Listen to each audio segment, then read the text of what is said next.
Садыр Жапаров Чүй облусунун Мыкан айылындагы мектептин салтанаттуу ачылышына Аземине катышкан. Анда президент класстын ичи менен таанышуу учурундагы түшкөн сүрөтүндө тактада «Мяч» деген сөз «Мяк» деп жазылып калганын окурмандар байкап талкуу жараткан. Бул боюнча Билим берүү жана Илим министрлигинин төмөнкүлөрү билдиришти. Марал Жайчыбекова Барлыбеков атындагы орто мектепте 3 жылдан бери башталгыч класстарга сабак берип келет. Ал мугалим катары жакшы жактарын көрсөтүп келген. Тактадагы жазуу атайын жазылган. Мугалим окуучулардын билим деңгээлин мурдагы өткөн темаларды текшерүү үчүн атайлап ката жазган. Бул жерде окуучулар өзлөрү ката жазылган сөздү табышы керек болчу. Катаны табуу оюну.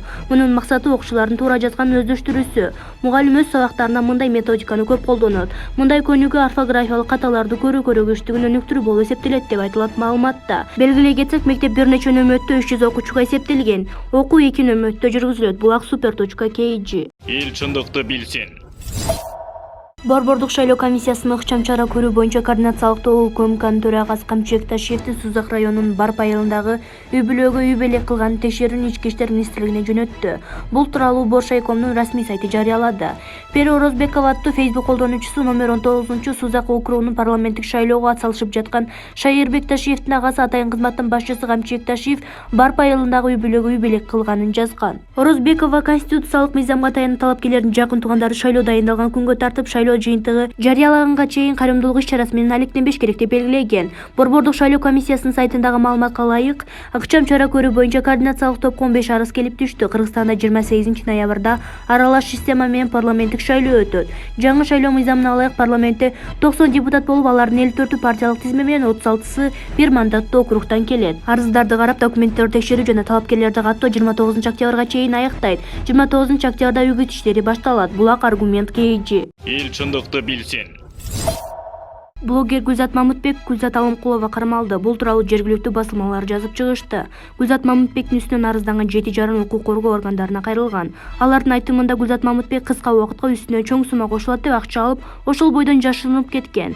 Чыгымдын жалпы суммасы 110 000 сом. Бул факт жазык кодексинин 204-беренеси алдамчылык менен катталган. Шектүү Гүлзат Мамытбек 2020-жылдын февралында Кыргызстандын аймагынан чыгып кеткен. 8-июнда анын сыртынан алдамчылык кылган деп шектелип жатканы тууралуу билдирүү берилген. Ал эми 13-жылда камакка алуу тууралуу сыртынан чечим чыгарылган. Ага 2020-жылдын 8-августунда издөө жарыяланган. Кечээ 25-октябрда шектүү Кыргызстанга келди. Аны 1-май райондук кызматкерлери кармап милиция пунктуна жеткирген. Убактылуу түрдө Бишкек шаардык Ички иштер министрлигинин башкармалык абагына камакка алынганы белгилүү болду. Булак Назар News KG. Эл чындыкты билсин. Чимкирик деген атты ыра көрбөй парламенттеги саналуу гана түзүк деген депутаттардын бири деп жүргөн Масалиевдин сүйлөгөн сөзүн жүргүзгөн логикасын көрүп койгула. Мамлекеттик катчы кол койгон эч кандай күчкө ээ болбогон протоколду айтып, президент Мадумаровго бардык нерсени оодаргысы келип жатат деген мааниде сүйлөптүр. Биринчиден, сөз чек ара маселеси тууралуу болуп жатса, 275 метр жердин кесепетинен элек анклавга айланып кала турган коркунучта турса, анда Мадумаров бок жегени кол коёбу? Экинчиден, ошол протокол Масалиев Мадумаровдор үчүн эч кандай күчкө ээ болбогон менен тажиктерге баа жеткис документ болуп жатпайбы? Дал ошол Мадумаров кол койгон протоколду тажиктер туу кылып көтөрүп, такка бешене кылып бизге көрсөтүп жатышпайбы? Масалиев ошол убакта эл чогулуп тополоң болуп согуш чыгып кетерде, маселе оң жагына чечилип, элибиз ынтымакка жашап кетти деп дөөдөрөп коюптур. 275 метр жерди тажиктердин пайдасына берип болуп турса, тажиктер эмне үчүн наразы болсун? Эмне үчүн согуш чыгып кетсин? Эгер ушул күндө Садыр Жапаров деле Мадумаров баштанып, тажиктердин пайдасына көздөй иш жүргүзсө, анда өткөндөгү согуш чыкмак эмес. Президентибиз 1 метр жерди бербейбиз, өзүбүзгө тиешелүү жерибизди кайтарып алабыз деп көгөрүп, ошон үчүн чек ара маселеси чечилбей жатпайбы? Масалиев Мадумаровду коргойм деп жатып, 3 күндүк Баткен согушунун чыгып кетишине Садыр Жапаровду күнөөлүү кылып көрсөтүп жатканын өзү сезбеди бекен?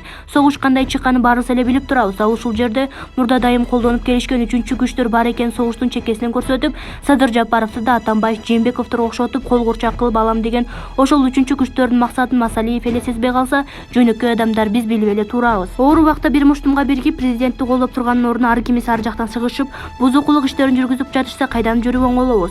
Президент элдин адамы болгондой айтты. Анын эмнесин жашырсын? Протоколдо Мадумаровдун колу бар экенин билбеген, көрбөгөн адам калган эмес.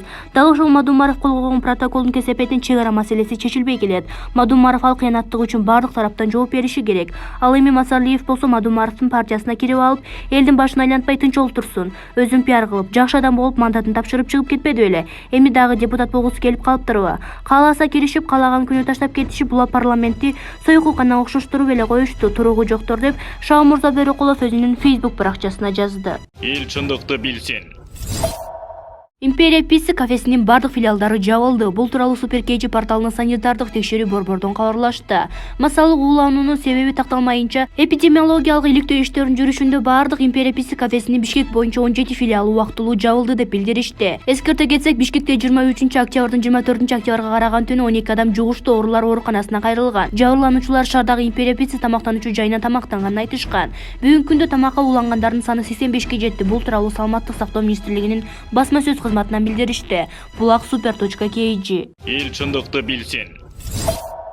Бишкекте боор жана бөрүгүн алмаштыргандар митингге чыкты. Бүгүн 25-октябрда Бишкекте органдарын алмаштырган 30га чукул бейтап Саламаттык сактоо министрлигинин алдына митингге чыкты. Алар иммуносупрессорлор же трансплантацияланган органдардын иштешин колдогон таблеткалар ушул жылдын май айынан бери Кыргызстанга алып келинбей жатканына нааразы. Дарылар Туркия жана Европадан алынып келинчү, бирок азыр Орусиядан алып келүү боюнча келишим түзөбүз деп жатышат. Биз Орусия өндүргөн дарыларды алгыбыз келбейт, анткени анын терс таасири көп жана биздин алмаштырган органдарга терс таасир тийгизет. Бул жерде биздин укугубуз бузулуп жатат, дейт бейтаптардын бири. Учурда бейтаптардын министрдин орун басары Жалалидин Рахматуллаев кабыл алууда. Министрликтердин улам кийинки калтырып отуруп, дароо алып келүү кечейдеп жатканын белгилөөдө. Кыргызстандагы бөйрөк кемтигинин жабыркагандарынын маселеси гемодиализ жабдуусуна байланышкан. Өлкөдө трансплантация көп жасалбагандыктан бейтаптар 30-40 миң доллар топтоп, чет өлкөлөргө барып операция жасатууга мажбур болот. Мурдагы вице-премьер-министр Аида Исмаилова өкмөттө иштеп турган былтыркы август айында боор илдетине чалдыккандарды керектүү дары-дармек менен камсыз кылууга убада берген. Аткаруу бийлиги Индиядан баасы $3 дарыны алып келүүгө шарт түзүп бермек. Кыргызстанда анализдер кымбат болгондуктан көбү боор алмаштыруу үчүн чет өлкөгө барып операция жасатат. Булак Назар News KG. Эл чындыкты билсин.